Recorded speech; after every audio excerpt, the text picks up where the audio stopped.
My name is Parth, and I want to talk about a philosophy that I think we desperately need in the modern world, but continue to avoid: Stoicism.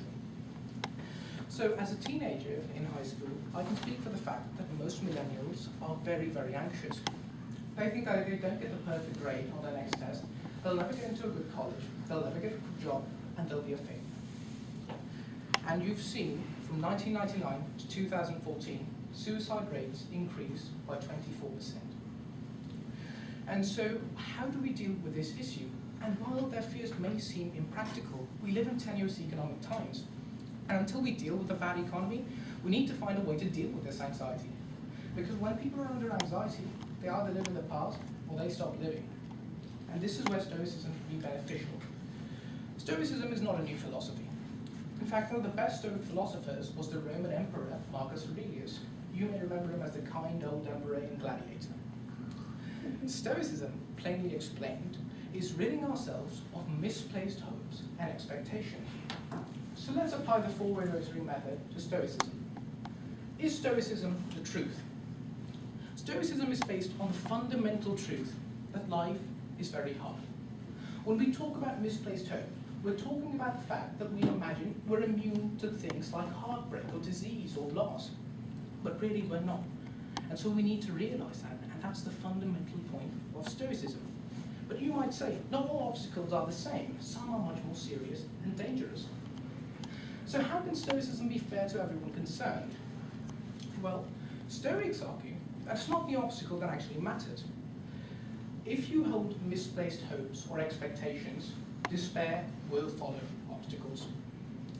None of us have faced starvation, but most of us have probably faced the loss of a loved one or a friend, someone we really cared about.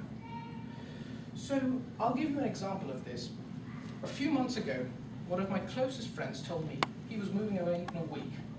I've known this person for a long time, and all of a sudden I was shocked. I was in despair.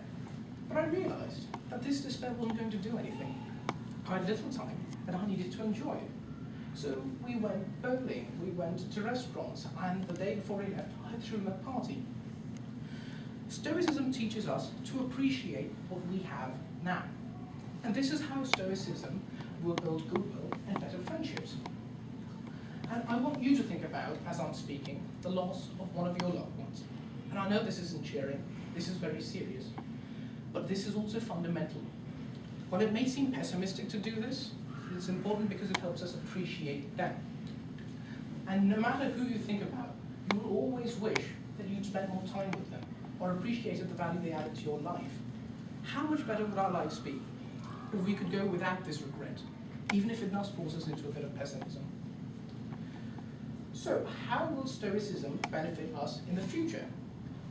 Well, think about this. Perhaps you're invited to speak on a panel, and you're deathly afraid. Maybe you're afraid of public speaking. So imagine the worst consequences. Someone you'll never meet again in life tells you that you were bad, or that they don't agree with you. And all of a sudden you realize that this anxiety was unfounded. You all of a sudden gain this new confidence. Because when we expect loss of things that are obstacles, we can deal with them better.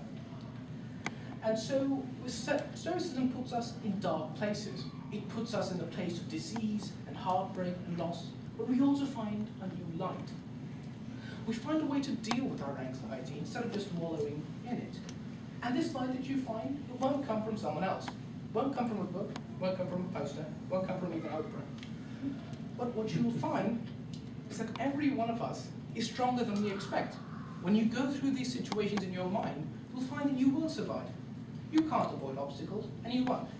But you'll be all right, because you can overcome them. So when you find yourselves in the doldrums of life, when it just doesn't seem fair, and when you want to give up, I want you to think about the poet William Ernest Henley.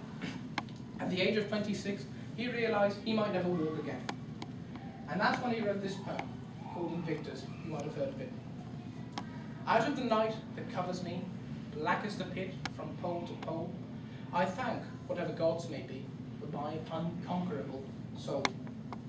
In the fell clutch of circumstance, I have neither winced nor cried aloud. Under the bludgeoning of chance, my head is bloody, but unbound. Beyond this place of wrath and tears looms but the horror of the shade, and yet the menace of the years finds and will find me unafraid. It matters not how strait the gate, how charged with punishment the scroll. I am the master of my fate. I am the captain of my soul.